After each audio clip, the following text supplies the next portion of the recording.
Un PDG millionnaire, une domestique qui lutte pour survivre et un jouet cassé qui allait tout changer. Ce qui s'est passé dans ce manoir new-yorkais a choqué même la famille la plus puissante de la ville. C'est une histoire vraie qui vous touchera en plein cœur. Mais avant de commencer, si vous aimez les histoires qui redonnent foi en l'humanité, abonnez-vous à la chaîne dès maintenant et cliquez sur la cloche pour ne manquer aucune nouvelle vidéo. Des vidéos passionnantes chaque jour. Préparez-vous maintenant à faire la connaissance de Thomas Harrington et de la petite Sophia. Cet après-midi de décembre, la neige tombait doucement sur Manhattan, recouvrant les rues d'un manteau blanc qui contrastait avec le gris des gratte-ciel. Sur le toit du plus luxueux immeuble de la 5e avenue, Thomas Harrington contemplait la ville à travers les immenses baies vitrées de son bureau privé.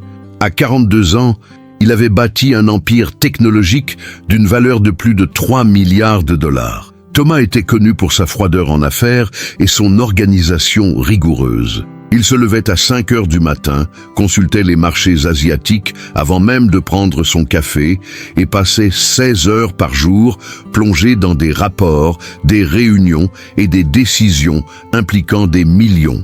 Son épouse, Catherine, voyageait fréquemment entre ses boutiques de luxe à Paris et à Milan. Leurs 2 fils adolescents étaient pensionnaires en Suisse et ne rentraient à la maison que 2 fois par an. La demeure de 1200 mètres carrés était entretenue par une équipe d'employés quasiment invisibles. Thomas connaissait à peine leurs noms. Ils n'étaient que des numéros sur une fiche de paie, efficaces et discrets, exactement comme il le souhaitait. Cet après-midi-là, Thomas travaillait sur une proposition de fusion lorsqu'un son inhabituel déchira les murs de marbre et d'acajou. C'était un enfant qui pleurait. Un cri de détresse, de désespoir, qui résonna dans les couloirs habituellement silencieux. Thomas fronça les sourcils. Les enfants n'étaient pas autorisés dans le manoir pendant les heures de travail. C'était une règle formelle. Irrité par cette interruption, il quitta le bureau et suivit le bruit jusqu'à la buanderie, un endroit qu'il n'avait jamais visité en 5 ans. Ce qu'il découvrit le fit s'arrêter net à la porte. Une petite fille d'environ 6 ans était assise sur le sol froid, serrant contre elle les morceaux d'une petite licorne en peluche. Les larmes ruisselaient sur son visage et tombaient sur le jouet brisé, ses sanglots ponctués de mots en espagnol. À côté d'elle, une femme d'une 30aine d'années était agenouillée et tentait de la réconforter d'une voix douce mais visiblement désespérée. « Sophia, mon amour, arrête de pleurer. Maman va arranger ça, je te le promets. Tout ira bien. » Il s'agissait de Maria González, sa femme de ménage depuis 3 mois. Thomas ne le savait que parce qu'il avait signé son contrat sans même la regarder en face lors de l'entretien. Elle était chargée du nettoyage des chambres à l'étage et le croisait rarement. Maria remarqua sa présence et pâlit. Elle se leva brusquement en s'essuyant les mains sur son tablier. « Monsieur Harrington, je suis vraiment désolé. Ma babysitter est tombée malade et je n'avais personne à qui confier Sophia. Je terminais mon travail et le chien du voisin a attrapé la licorne et, je vous en prie, ça ne se reproduira plus, je vous le jure. » Sa voix tremblait. Ses yeux sombres trahissaient une panique absolue. Thomas savait qu'elle s'attendait à être licenciée sur le champ. Il savait qu'elle avait besoin de ce travail. Il le voyait à la façon dont elle serrait sa fille contre elle, comme pour la protéger du monde entier. Thomas observa la jeune fille. Sophia avait des cheveux bruns bouclés, tressés lâchement, des vêtements propres mais visiblement raccommodés, et elle tenait cette licorne brisée comme si c'était la chose la plus précieuse au monde.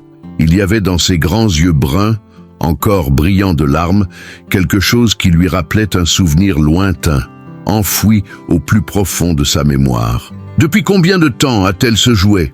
demanda Thomas, se surprenant lui-même. Maria cligna des yeux, confuse. « C'est son seul jouet, monsieur. C'était un cadeau de sa grand-mère avant son décès, il y a 2 ans. » Thomas ressentit une étrange sensation dans sa poitrine, une pression qu'il n'avait pas éprouvée depuis des décennies. Il s'accroupit pour se mettre à la hauteur de la jeune fille. « Sophia, c'est bien ça ?» Sa voix était plus douce qu'elle ne l'aurait voulu. « Je peux voir la licorne ?» La fillette regarda sa mère, qui hocha la tête avec hésitation. Les mains tremblantes, Sophia tendit les morceaux du jouet. Thomas examina les dégâts. Les coutures avaient lâché, le rembourrage s'échappait et une des jambes était presque entièrement détachée. Ma grand-mère disait qu'il avait des pouvoirs magiques, murmura Sophia, la voix brisée. Elle disait que chaque fois que j'avais peur, il me suffisait de le serrer dans mes bras et elle serait là pour moi. Thomas ferma les yeux un instant. Soudain, il se retrouva à 7 ans, serrant contre lui un ours en peluche marron que sa mère avait cousu à la main. Elle cumulait 3 emplois pour subvenir à leurs besoins après que leur père les eut abandonnés. Il se souvenait des soirs où elle rentrait si épuisée qu'elle tenait à peine debout, mais elle trouvait toujours le temps de s'asseoir sur son lit et de lui dire que tout irait bien. Il se souvenait du jour où son ours en peluche s'était déchiré. Et il se souvenait comment sa mère avait passé toute la nuit à le recoudre, même avec les doigts en sang, car elle savait combien il comptait pour lui. À quand remonte la dernière fois que vous avez pensé à votre mère? À quand remonte la dernière fois que vous avez ressenti quelque chose qui dépassait les chiffres et les profits? Je vais le faire réparer, dit Thomas en se levant. Je connais quelqu'un qui peut le remettre à neuf. Maria commença à protester. Monsieur, ce n'est pas nécessaire, je peux le faire moi-même. Il sera prêt demain matin, interrompit Thomas d'un ton ferme. Et Maria, amène Sophia quand tu auras besoin d'elle. Elle peut rester au salon au 2e étage. Il y a une télévision. Avant qu'il puisse répondre, Thomas partit avec la licorne dans les mains, laissant derrière lui 2 expressions de stupéfaction totale. Ce soir-là, Thomas ne travailla pas. Il cousit lui-même la licorne, à l'aide d'une trousse de couture ayant appartenu à Catherine, mais jamais utilisée. Ses mains, habituées à taper sur un clavier et à signer des contrats, tremblaient tandis qu'il passait l'aiguille dans le tissu usé. Cela lui prit 4 heures, et lorsqu'il eut terminé, le soleil commençait déjà à se lever sur New York. Il contempla le jouet réparé qu'il tenait entre ses mains. Il n'était pas parfait, les points de couture étaient irréguliers et le fil utilisé était d'une couleur légèrement différente. Mais il était de nouveau entier. Et pour la première fois en 20 ans, Thomas Harrington eut le sentiment d'avoir accompli quelque chose de vraiment important. Maria arriva au manoir à 7 heures, le lendemain matin, Sophia par la main, encore incertaine, avait-elle rêvé? Le PDG millionnaire avait-il vraiment proposé de réparer le jouet de sa fille? Elle s'attendait à trouver Thomas distant, voire à regretter son geste de compassion. Au lieu de cela, il les attendit dans la cuisine. « Bonjour », dit-il, et Maria comprit que c'était la première fois qu'il la saluait directement. Il tenait entre ses mains la licorne, restaurée et propre. Les yeux de Sophia s'illuminèrent comme des sapins de Noël. « Des paillettes !» s'écria-t-elle en courant vers Thomas et en lui serrant les jambes avant que Maria ne puisse l'en empêcher. Thomas resta figé un instant, visiblement peu habitué aux démonstrations d'affection spontanée.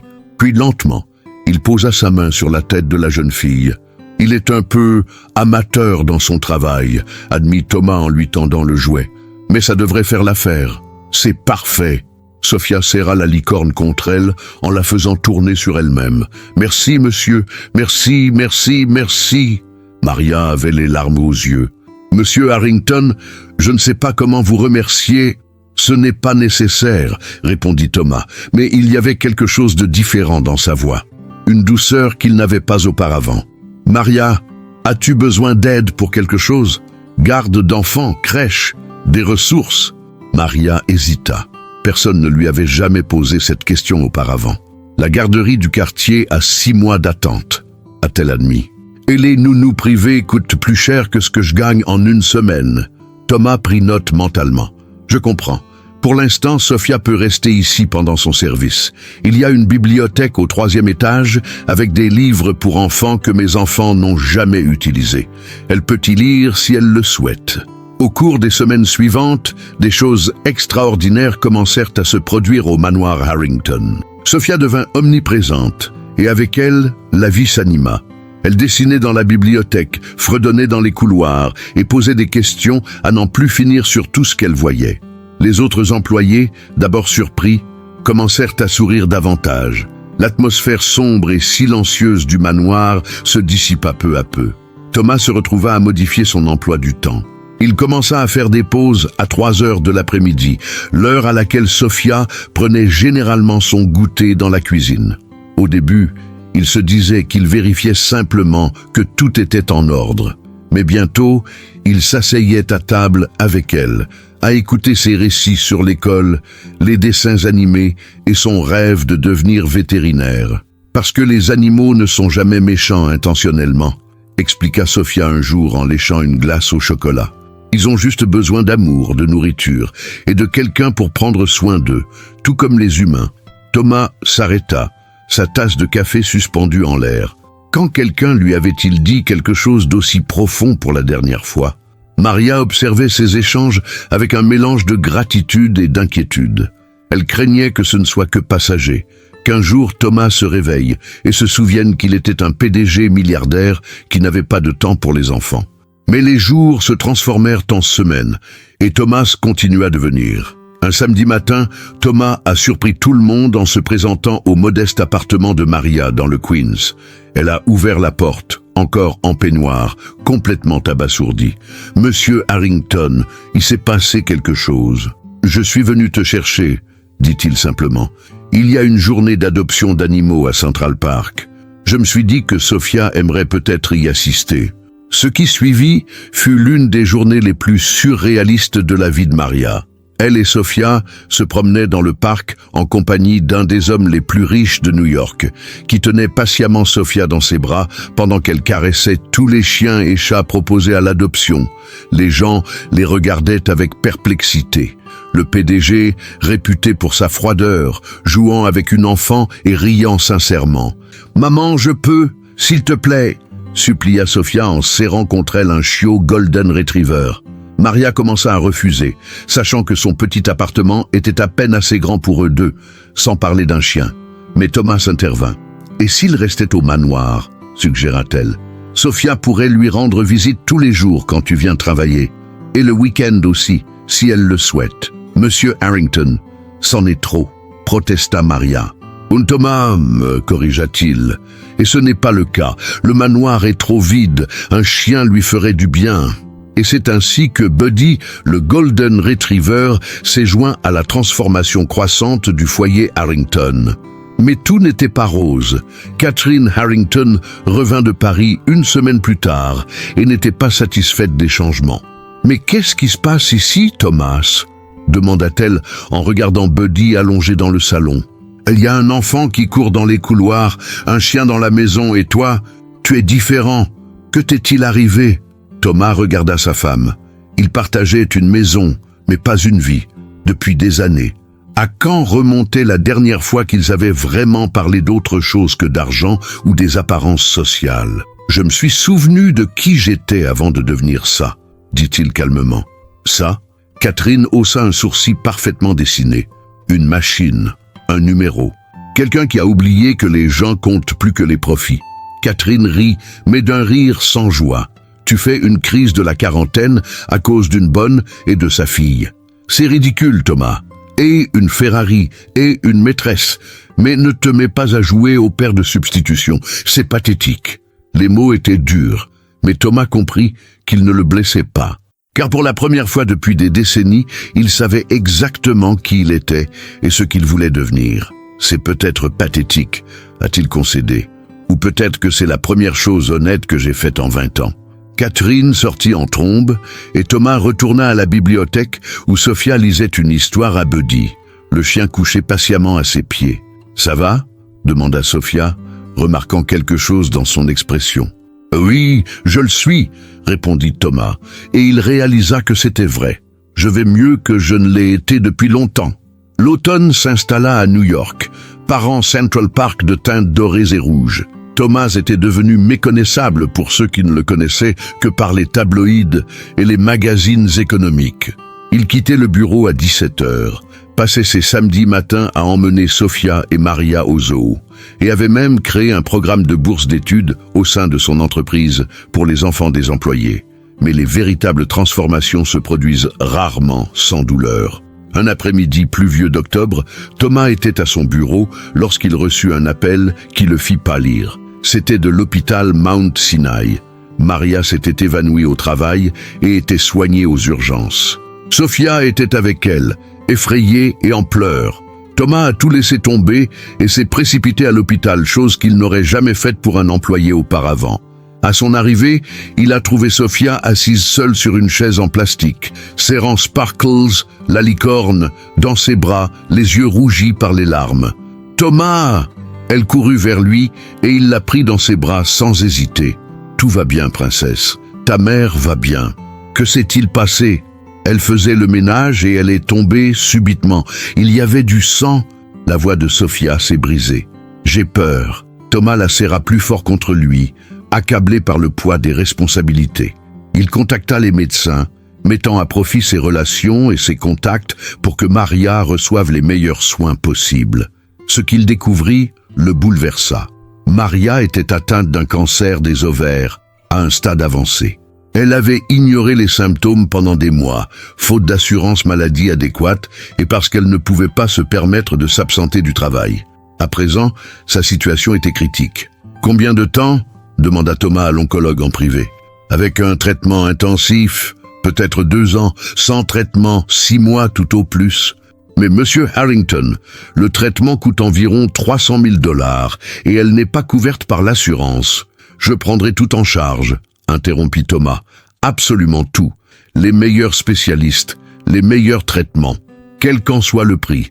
Monsieur, c'est très généreux, mais vous devez comprendre que même avec un traitement, les chances sont... » « Je comprends, » dit Thomas d'un ton ferme. « Mais elle aura cette chance.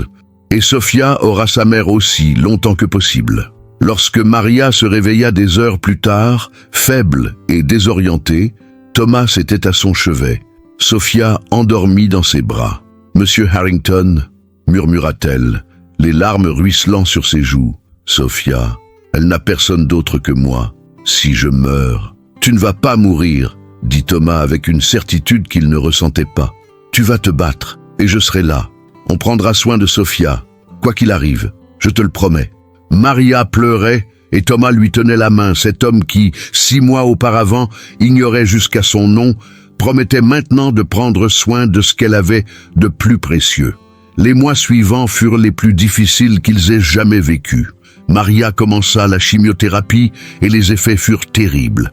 Elle perdit ses cheveux, du poids et son énergie. Certains jours, elle avait du mal à se lever.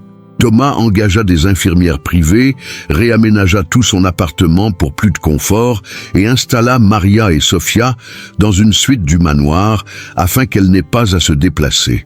Sofia, âgée de seulement 6 ans, a dû grandir trop vite. Elle a appris à préparer le thé pour sa mère, à se taire quand Maria avait besoin de dormir et à sourire même quand elle avait peur. Thomas devint la figure paternelle qu'elle n'avait jamais eue. Il l'emmenait à l'école tous les matins, vérifiait ses devoirs le soir et la berçait en lui racontant des histoires d'un royaume magique où toutes les mères étaient guéries et où tous les enfants vivaient heureux pour toujours. « Tu crois que maman va aller mieux ?» demanda Sofia un soir, allongée dans son nouveau lit du manoir. Thomas déglutit difficilement. Il ne lui avait jamais menti et il n'allait pas commencer maintenant. « Je crois que ta mère est la femme la plus forte que je connaisse, » dit-il sincèrement, « et je pense qu'elle se bat de toutes ses forces parce qu'elle t'aime plus que tout au monde. Ce qui va arriver, on ne sait pas, mais je te promets une chose, tu ne seras jamais seul, compris ?» Sofia hocha la tête en serrant Sparkles dans ses bras. « Tu es comme un papa, Thomas, un vrai papa. » Ces mots ont brisé quelque chose et réparé quelque chose en même temps chez Thomas. Pendant ce temps, Catherine observait la situation avec une inquiétude grandissante. Elle voyait son mari consacrer chaque instant libre à un employé mourant et à sa fille. Elle voyait ses amis milliardaires chuchoter lors de réceptions mondaines. Elle voyait l'image soigneusement construite d'un couple puissant commencer à se fissurer. « Tu es en train de ruiner notre réputation », lui lança-t-elle un soir. « Les gens parlent, Thomas. Ils disent que tu as abandonné tes propres enfants pour une gamine inconnue, que tu as une liaison avec la bonne. C'est humiliant. Nos enfants sont en pensionnat parce que vous avez jugé trop contraignant de les avoir à la maison, » répondit Thomas d'un ton glacial. « Quand les avez-vous appelés pour la dernière fois? Quand avez-vous demandé pour la dernière fois comment ils allaient? c'est différent. Ils ont tout ce dont ils ont besoin. Moins de parents, dit Thomas. Tout comme Sophia a eu une mère en moins avant que je puisse l'aider. Et vous savez quelle est la différence? Maria donnerait sa vie pour Sophia sans hésiter. Vous ne connaissez même pas la couleur préférée de nos enfants. Le silence qui suivit était assourdissant. Je veux divorcer, a finalement déclaré Catherine. Très bien, acquiesça Thomas sans hésiter. Vous pouvez garder les maisons à Paris et à Milan. Je garde celle-ci et les personnes qui comptent vraiment à l'intérieur. Lorsque Catherine quitta le manoir pour la dernière fois, Thomas ne ressentit que du soulagement. Il avait perdu une épouse qu'il n'avait jamais vraiment eue, mais il avait gagné une famille qu'il avait choisie. L'hiver était de retour, apportant avec lui le 7e anniversaire de Sophia et une nouvelle dévastatrice de l'oncologue de Maria. Le traitement ne fonctionnait pas comme prévu. Le cancer s'était propagé à ses poumons. Le temps pressait. « Combien de temps ?» demanda Maria d'une voix étonnamment ferme. Elle était assise dans le cabinet du médecin, Thomas à ses côtés, lui tenant la main. « 3 mois, peut-être 4, dit doucement le médecin. « Je suis vraiment désolé, Maria. Nous avons fait tout notre possible. » Ce soir-là, Maria demanda à parler seule à Thomas. Ils s'assirent sur la véranda du manoir, regardant la neige tomber sur la ville illuminée en contrebas. « Je dois demander l'impossible, » commença Maria d'une voix faible mais déterminée. « Rien. Je veux que tu adoptes Sophia. » Un silence s'étendait entre eux comme un abîme. « Maria, s'il te plaît, Thomas, écoute-moi. Je n'ai pas de famille. Personne. Si je meurs, Sophia sera placée en famille d'accueil. Elle sera ballottée de famille en famille. Elle pourrait se retrouver dans des endroits horribles, avec des gens qui ne l'aimeront pas comme elle le mérite. Mais toi, tu l'aimes déjà. Je le vois. Et elle t'aime aussi. Elle t'appelle papa quand elle pense que personne ne l'écoute. » Thomas sentit les larmes lui brûler les yeux. « Tu crois que je n'en ai pas envie? Tu crois que je n'y ai pas pensé 1000 fois? Mais je suis célibataire, en plein divorce, et je n'ai aucune expérience en matière d'éducation d'enfants.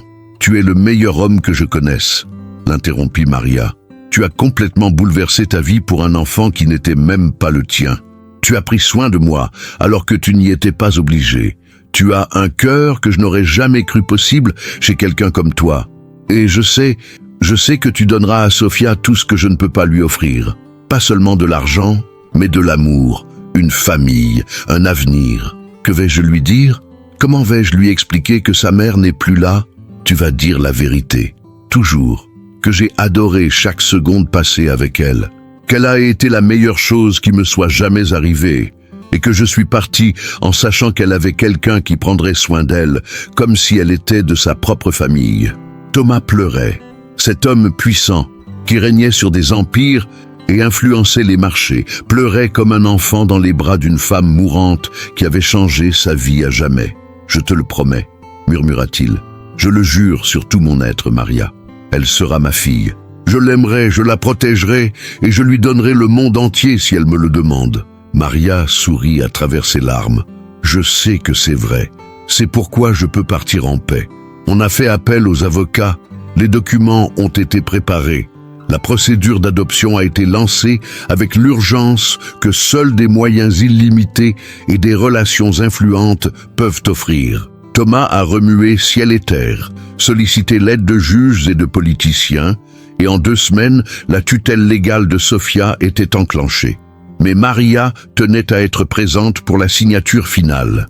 Le jour de l'audience, elle était si faible qu'elle avait besoin d'un fauteuil roulant. La maladie la rongeait, mais ses yeux brillaient d'une détermination farouche. Sophia était à ses côtés, vêtue d'une robe neuve que Thomas lui avait achetée, tenant Sparkles d'une main et celle de sa mère de l'autre. La juge, une femme d'une 50aine d'années au regard bienveillant, observa le groupe improbable qui se tenait devant elle. « Monsieur Harrington, dit-elle, comprenez-vous que l'adoption est un engagement permanent, que Sophia sera votre fille légale avec tous les droits et les responsabilités que cela implique? » « Je comprends parfaitement, Excellence, » répondit Thomas. « Et il n'y a rien au monde que je désire davantage. Et toi, Sophia, dit le juge en se tournant vers la jeune fille, comprends-tu que Monsieur Harrington va être ton père, que tu vas vivre avec lui et qu'il va prendre soin de toi? » Sophia regarda Thomas avec ses grands yeux bruns qu'il avait si bien appris à lire. « Thomas est déjà mon père, dit-elle simplement. Dans mon cœur, il l'a toujours été. » Il n'y avait pas un œil sec dans la salle d'audience. Lorsque les documents furent signés, Maria tint les mains de Thomas et de Sophia ensemble. « Prenez soin l'un de l'autre, murmura-t-elle. Soyez heureux. C'est tout ce que j'ai toujours voulu. » Maria González s'est éteinte 3 semaines plus tard par un matin paisible de janvier dans sa chambre du manoir Harrington. Sophia était à l'école, épargnée par les adieux de sa mère. Thomas était à ses côtés, lui tenant la main, accomplissant ainsi sa promesse silencieuse qu'elle ne mourrait pas seule. Ses derniers mots furent « Merci de m'avoir montré que les anges existent ». Les obsèques furent intimes, mais empreintes de dignité. Thomas avait tout organisé. Un cercueil en acajou, des fleurs blanches, une concession dans le cimetière surplombant la ville que Maria avait tant aimée. Il tenait Sophia dans ses bras tandis qu'elle pleurait, laissant ses larmes couler librement, sans honte. « Elle est avec grand-mère maintenant », murmura Sophia en serrant Sparkles dans ses bras. « Elles sont de nouveau ensemble. »« Oui, princesse, ils le sont. » Ce soir-là, Thomas borda Sophia et resta assis à ses côtés jusqu'à ce qu'elle s'endorme. Il contempla cette petite fille qui avait fait irruption dans sa vie par hasard, apportant avec elle une mère courageuse et un jouet cassé. Elles avaient aussi bouleversé sa vie si soigneusement construite, et en le reconstruisant, il l'avait rendue infiniment meilleure. 6 mois s'étaient écoulés depuis la mort de Maria. Le printemps était arrivé à New York, porteur de renouveau et de promesses de nouveaux départs. Le manoir Harrington, jadis un mausolée silencieux de richesse et de solitude, résonnait désormais de rires, de petits pas précipités dans les couloirs et des aboiements occasionnels de Buddy. Thomas avait complètement transformé la structure de son entreprise. Il avait mis en place des congés parentaux prolongés, créé un programme de soutien pour les employés ayant un proche malade et fondé la fondation Maria González, dédiée à la gratuité des traitements contre le cancer pour les familles à faible revenu. En seulement 5 mois, la fondation avait déjà aidé plus d'1 centaine de familles. « Vous gaspillez de l'argent », s'est plaint l'un des administrateurs lors d'une réunion. « Nos bénéfices ont chuté de 15%. Et notre taux de rotation du personnel a chuté de 40%, rétorqua Thomas. La productivité a augmenté de 30%. Et pour la première fois depuis 10 ans, les gens ont vraiment envie de travailler ici. Non pas pour le salaire, mais parce qu'ils ont le sentiment de contribuer à quelque chose d'important. Si vous n'y voyez pas d'intérêt, d'autres entreprises recrutent. Le réalisateur n'a rien ajouté. Sophia s'adaptait bien à sa nouvelle vie. Elle avait une thérapeute bienveillante qui l'aidait à surmonter le deuil de sa mère. Elle fréquentait une nouvelle école privée où elle s'épanouissait, se faisait des amis et découvrait un don pour les sciences. Et elle avait Thomas, qui assistait à toutes les réunions scolaires, à toutes les présentations, à tous les moments importants. Mais il manquait encore quelque chose. Un après-midi, Sophia est rentrée de l'école avec une autorisation de voyage. Il s'agissait d'un programme d'échange avec une école en Suisse. « C'est là que vos autres enfants étudient, n'est-ce pas ?» demanda-t-elle nonchalamment en feuilletant la lettre. Thomas se raidit. Il avait parfois parlé d'Oliver et d'Emma, mais toujours superficiellement. Ses enfants biologiques, c'était une autre histoire. « Oui, il est là. Sont-ils au courant de mon existence ? Ils le savent. Et ils me détestent ?» La question était directe, sans détour. Sophia avait appris à préférer les dures vérités aux doux mensonges. Thomas soupira et la tira pour qu'elle s'assoie à côté de lui sur le canapé. Ils sont perdus, blessés peut-être. Je n'ai pas été un bon père pour eux, Sophia. J'étais tellement concentré sur la construction d'un empire que j'ai oublié de fonder une famille. Quand leur mère, Catherine et moi avons divorcé, il était plus facile pour eux de rester en Suisse que de gérer les problèmes que j'avais causés. « Mais tu as changé », dit Sophia avec la sagesse de quelqu'un qui avait bien plus de 7 ans. « J'ai changé, mais le changement n'efface pas le passé, pas automatiquement. Il faut donc régler ce problème, décida-t-elle.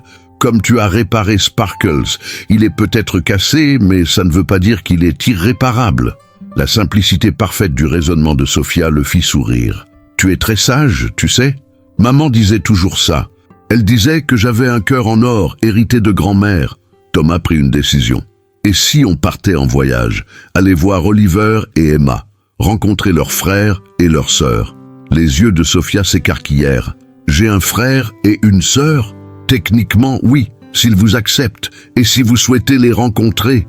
Je le veux, je peux prendre Buddy. » Thomas rit, un sentiment encore relativement nouveau, mais de plus en plus naturel.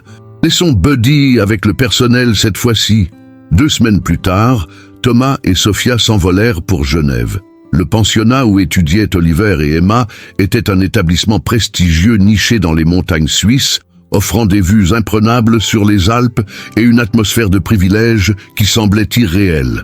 Oliver avait maintenant 16 ans, grand et sérieux comme Thomas l'avait été. Emma avait 14 ans, avec le regard perçant de sa mère et le même penchant pour le sarcasme mordant. La réunion fut d'abord tendue. Ils se réunirent dans une salle privée de l'école, la neige tombant doucement dehors, par les fenêtres. « Alors, c'est pour ça que tu nous as abandonnés » dit Emma sans détour en regardant Sofia. « Emma » la gronda Oliver, mais il y avait de la douleur dans ses propres yeux. « Non » intervint Thomas. « Elle a le droit d'être en colère. Vous aussi. Je t'ai abandonné bien avant que Sofia n'entre dans ma vie. J'ai privilégié les réunions au récital, le travail aux dîners en famille. J'ai tout fait passer avant toi. Et maintenant, tu es élu père de l'année avec un enfant qui n'est même pas le tien ?» demanda Emma, la voix brisée. Sofia, qui était restée silencieuse jusque-là, s'avança. « Il n'a pas été un bon père pour toi. Il me l'a dit. Mais sais-tu ce qu'il t'a dit d'autre ? Que ça le rongeait de l'intérieur. Que lorsqu'il me regardait, il voyait toutes les occasions manquées avec toi. Et qu'il aurait voulu pouvoir remonter le temps et tout faire différemment. Mais il ne peut pas, dit Oliver avec amertume. Non, acquiesça Sofia. Mais il peut commencer dès maintenant. Ma mère disait toujours qu'il n'est jamais trop tard pour réparer ce qui est cassé. Il suffit d'avoir la volonté de s'y mettre. Un long silence s'ensuivit. Emma essuya discrètement une larme. « Votre mère semblait sage, dit-elle finalement. »« Oui, répondit doucement Sofia, et elle t'aurait bien aimé. Elle disait toujours que la famille, ce n'est pas une question de sang, c'est une question de personne qui reste quand tout s'écroule. » Thomas regarda ses 3 enfants, 2 enfants biologiques qu'il avait négligés et un enfant adopté qui l'avait sauvé, et ressentit à la fois le poids des années de regret et la légèreté de l'espoir pour l'avenir. « Je ne peux pas changer le passé, dit-il, mais je peux te promettre l'avenir, si tu me le permets. Si tu veux apprendre à connaître ta sœur, passer du temps ensemble, essayer de construire quelque chose de vrai, sans pression, sans attente, juste une chance. » Oliver et Emma échangèrent un regard. Des années de souffrance ne disparaîtraient pas en un jour. Mais il y avait quelque chose dans le regard direct que Sofia leur portait, quelque chose dans la vulnérabilité sincère de son père qui avait semé une graine. « D'accord, » finit par dire Oliver, « mais si tu te trompes encore, je n'irai pas, » promit Thomas. « Pas cette fois. » Les mois suivants furent marqués par une lente mais constante guérison. Oliver et Emma commencèrent à passer certains week-ends à New York. Au début, c'était gênant et forcé. Mais Sofia avait le don de détendre l'atmosphère. Elle entraînait Emma dans les jeux de Buddy, proposait à Oliver de jouer aux jeux vidéo avec elle, et peu à peu, la glace commença à fondre. Un après-midi d'été, tous les 4 pique-niquaient à Central Park. Sofia avait insisté, disant que c'était ce que faisaient les familles dans les films. « Tu te souviens quand on est allé à Paris et que tu as passé tout ton temps à l'hôtel à travailler ?» demanda Emma à Thomas. Mais il y avait de l'humour dans sa voix maintenant, et non de l'amertume. « Ou encore quand tu as raté ma remise de diplôme de primaire parce que tu avais une conférence ?» a ajouté Oliver. Thomas fit la grimace. « J'ai été terrible, n'est-ce pas ?»« Le pire, » acquiesça Emma, mais elle souriait. « Mais plus maintenant, » déclara Sofia, allongée dans l'herbe. « Maintenant, c'est le meilleur. » Il prépare le petit déjeuner, même s'il brûle les crêpes. Il aide aux devoirs, même quand il ne connaît pas les réponses. Et il est toujours là, toujours. Oliver regarda son jeune frère, cette fille qui avait conquis le cœur de leur père, comme il n'y était jamais parvenu. Au lieu de jalousie, il ressentit de la gratitude, car elle avait réussi là où ils avaient échoué. Elle avait rappelé à Thomas qui il était vraiment. « Tu as sauvé notre père, tu sais ?»